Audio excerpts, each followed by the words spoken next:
The 3P module, which stands for promises, progress, and payoffs, this one's pretty versatile.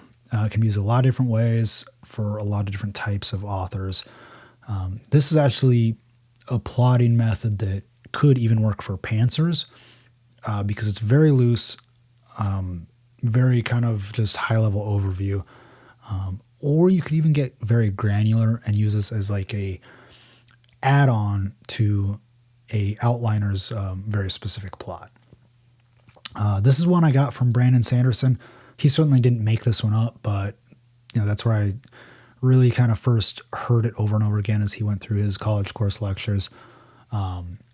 This particular version that I'm using follows the rule of 3, which is a tried and true storytelling method where you introduce something, you say it again, and you develop it. So it's like a yes and type of thing.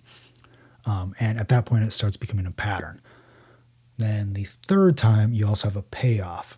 So you've developed it. Now you have a payoff where you get to use the success of the previous examples or the failures of the previous examples and do something cool with it.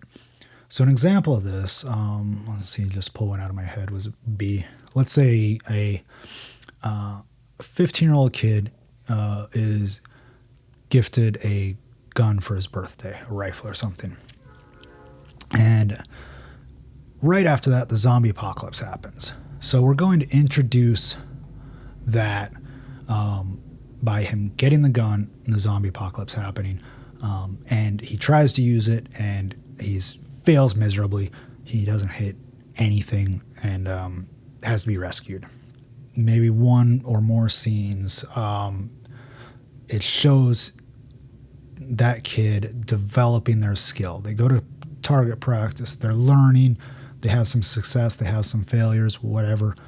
But you get to see them working on that skill.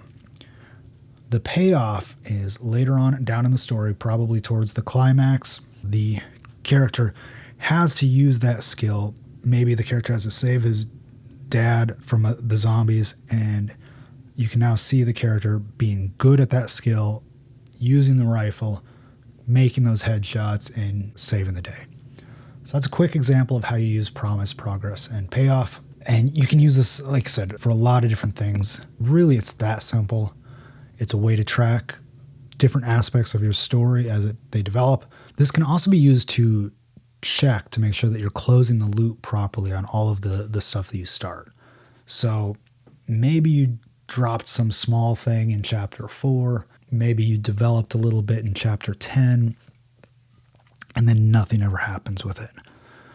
If you actually wrote that down, if you introduced it, when you introduced it, you jotted it down here. When you developed it, you jotted it down here. When you finish up that first draft and you look at this sheet, you'll realize very quickly, hey, I missed that. I need to go back and put some kind of payoff in there, or probably delete the other stuff, one of the two. Similarly, you might notice that, hey, I introduced this thing in chapter 4. Then in chapter 20, we had the payoff, but there was nothing in between. And that might actually seem like a plot hole that all of a sudden this character was able to do this thing that they couldn't do before. So yeah, you can use that as a good barometer of where your story's at and what it might be missing. But I believe that's about it for the 3P tracker. Let's move on to the next thing.